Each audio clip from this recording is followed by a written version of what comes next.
अच्छा जी, एक और चीज़ की हम बात कर रहे थे और एक पर्सपेक्टिव रह गया था ऑपोजिशन का लेना था। आपको पता है हमने बात उनका मौक़िफ़ लेना था क्योंकि ऑपोजिशन ने पेशावर में जो जलसा किया नहीं करना चाहिए था, बिकॉज जो सूरत हाल है हमारी कोविड-19 की, अपोजिशन का इसकी क्या तौजीह है, क्या कहना है, ये आप पहले भी सुन चुके हैं। लेकिन चलें वन मोर टाइम, रहनुमा पाकिस्तान पीपल्स पार्टी कमरज़मान कायरा साहब हमारे साथ मौजूद हैं। कमर साहब, हुकूमत की दरखास्तें, वार्निंग्स, कोरोना के इतने वाज़े ख़तरे के बावजूद आपको पता ही है क्या केसेस सामने आ रहे हैं।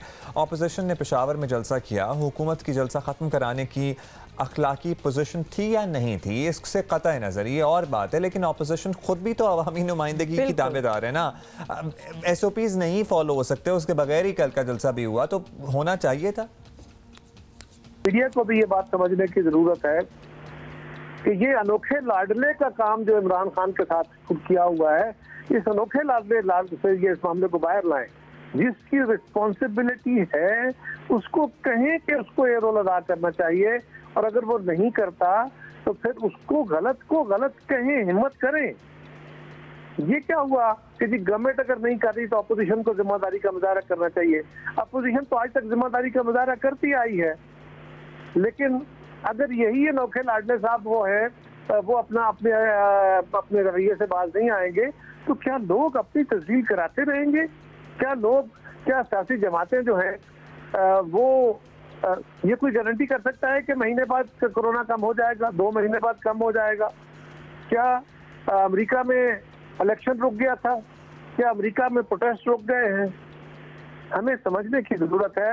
लेकिन ये बात बहरहाल दुरुस्त है कि अगर हुकूमत संजीदगी से एंगेज करती है अपोजिशन से, तो ये एंगेजमेंट हो सकती थी, लेकिन हुकूमत संजीदा है नहीं।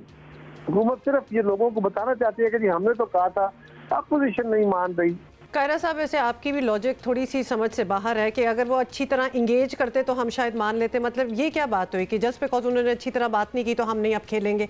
This does not make sense. और आप जो एग्जांपल्स दे रहे हैं अमेरिका में क्या हो रहा है, अगर हर जगह गलत हो रहा है जो कि हमें नजर आ रहा है, तो हम भी वही करें बिकॉज हर जगह हो रहा है। अपने और अमेरिका के हेल्थ केयर सिस्टम को भी कंपेयर नहीं कर सकते। अमेरिका में आपको पता है जिस दिन इलेक्शन हुए थे 1 लाख केसेस रिपोर्ट हुए थे। खुदा न खास्ता हम अगर 50,000 पे भी पहुंच जाएंगे ना, तो हमारे यहाँ हर गली में क्या सूरत हाल होगी आपको पता है कि और क्या होगा। अगर कुछ हो रहा है इस किस्म का और 4-5 लोग या पार्टीज या व्हाटएवर सारे कंट्रीब्यूट कर रहे हैं, यू बी दैट पार्टी जो कंट्रीब्यूट नहीं कर रही इसमें, तो इसमें आपका एक हायर मॉरल ग्राउंड हो जाएगा। खैर एनीवे, कायरा साहब, अब ऑब्वियसली इस जलसे से पहले ही वजीर आजम ने कह दिया था कि ऑपोजिशन बाज ना आई तो मुकम्मल लॉकडाउन कर देंगे। तो ऐसा हुआ तो अगले जलसे रियासती ताकत से रोके जा सकते हैं। तो PDM को कोरोना का ख्याल ना सही, इस तरह के तसादम का रिस्क लेना चाहिए या नहीं लेना चाहिए? क्या कहेंगे? फिर वही बात है कि आप फिर अपोजिशन से कह रहे हैं कि तसादम का खर्चा नहीं लेना चाहिए। क्या हमें हुकूमत के इस फाशिस्ट रवैये पे खामोशी इख्तियार कर लेनी चाहिए? ये तो बहुत खौफनाक बात है। अगर हुकूमत ने ये बात कही है तो ये तो और खतरनाक बात है। और अपोजिशन के साथ आपको मीडिया को खड़ा होना चाहिए कि वजीर आजम यूं धमकियां दे के अगर बात करेंगे तो ये तो नहीं चलेगा, ये तो फाशिज्म है, बिल्कुल गलत तरीकाकार है। क्या इस तरह की एंगेजमेंट से चीजें बेहतर हो सकती हैं?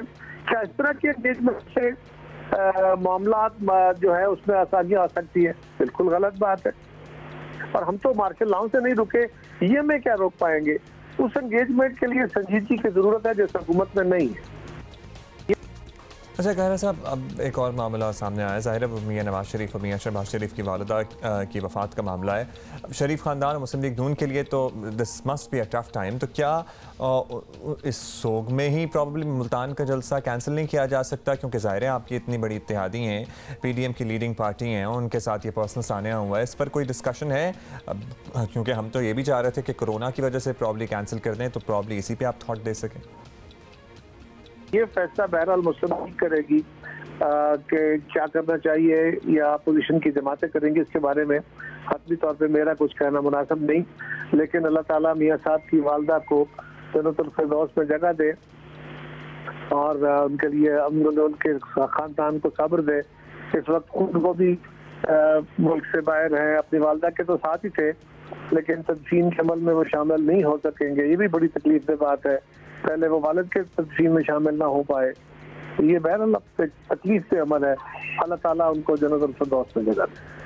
बेशक अमीर कायरा साहब, लेकिन I am sorry going back to what you said about corona, that does not make sense, क्योंकि ये सारों की मिलकर कंट्रीब्यूशन होगी। और सिर्फ एक क्लैरिटी के लिए आपको बता दें, हुकूमत ने भी जब जलसे किए थे तो तब हमने उनको भी यही कहा था कि आप कंट्रीब्यूट कर रहे हैं टू द नंबर, और उन्हें तो ज्यादा क्रिटिसाइज किया था because they have to lead by example. 14 अक्टूबर को ऑलमोस्ट कोरोना वायरस की दूसरी लहर का बता दिया गया था और उसके बाद हुकूमत ने गिलगित बल्तिस्तान में भी जलसा किया, सवात में भी आपको पता जलसा किया, उसकी भी कोई तौजी कोई एक्सप्लेनेशन नहीं हो सकती। लेकिन अब तो सूरत हाल बहुत बदल गई है। 14 अक्टूबर और अब नवंबर में तो आपको पता है ये नंबर्स का कितना डिफरेंस आ गया है।